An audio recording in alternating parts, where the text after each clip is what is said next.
Hi everyone, welcome to this lecture. So this lecture is a part 3 of project 5. So in this lecture, we will train our logistic regression model. So the first step is to instantiate the logistic regression. So here we have instantiating the logistic regression and I am calling it as a model. Here I am fitting my model on the training component of the data. That is, I am training my model on the training data set. So let's run this cell to train our model. Now it's time to get the probabilities and prediction from the model by passing the testing component of the data. So let's run this cell. So we can see that these are the probabilities which are created by our logistic regression model. According to those probabilities, our first sample has high probability with class 0 and low probability with class 1. It means this first sample belongs to class 0. If we see the other sample, that is the second sample, it has the high probability with class 1. So this sample belongs to class 1. So these are the probabilities of each sample associated with the classes. So these are the probability predictions by our logistic regression model. Now it's time to get the class predictions. So in order to get the class prediction, we will use lr.predict and we will pass our testing component of the data to get the prediction of the classes.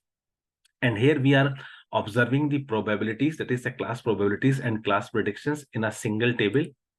So this is the same line of code which we have used in project 4, in project 3, and in project 2, where we want to create the table of the class probabilities and the class predictions. So we have 3 columns. The first column is the probabilities of class 0, then probabilities of class 1, and then we have a predicted class. So we can see that for the first sample, the probability with class 0 is high. So our model is saying that it belongs to class 0. Similarly, for second sample, the probability with class 1 is high as compared to the probability with class 0. So our model is saying that this sample belongs to class 1. So in this way, we can see that the predictions of probabilities of our model is correct and they are accordance with the class predictions. Now it's time to calculate the accuracy. Here I am calculating the accuracy by comparing the predicted samples, the predictions with the original test labels. Let's run this cell to see the accuracy, and we can see that the accuracy is 77.53. So the reason of this accuracy is that we have a challenging data set and we have so many features which are multi-collinear. So we can see that we have the features which is passenger class, we have sibling features, we have parent and children feature, we have male, we have Queenstown, we have Southampton. So all these features have values 0s and 1 which are repeated values. That's why the performance of our model is not very high, that is it is less than 80%. Now it's time to create the confusion matrix. So we will import confusion matrix from Scikit-learn.matrix, and here I am passing ytest and ypred to this confusion matrix function. So this is my confusion matrix. Now we can display the confusion matrix in the form of image. So here I am setting the font, and here I am displaying this confusion matrix with the function confusion matrix display. But before this, I have to import this function from Scikit-learn.matrix. So along this function, I am also importing F1 score, the precision score, recall score, and accuracy score. So let's run this cell to import, and let's run this cell to get the image of our confusion matrix. So we can see that this is the image of the confusion matrix. This value is a true negative, then we have true positive, then we have false positive, and we have false negative value. Now it's time to get the values for accuracy, precision, recall, and F1 score. So this is the same code which we used in project 2, 3, and 4 in order to calculate accuracy, precision, recall, and F1 score. Let's run this cell. And these are the values of accuracy, precision, recall, and F1 score. Now it's time to print the classification report. For printing the classification report, first we have to import the classification report from Scikit-learn.matrix, and then we are going to print the classification report. Now we can see that in the classification report that we have 178 test samples in order to calculate the precision, recall, F1 score, and accuracy. Now out of these 178 sample, 109 samples belongs to class 0 and 69 samples belongs to class 1. So the precision of class 0 is high, it is 85%, and the precision of class 1 is low, which is 68%.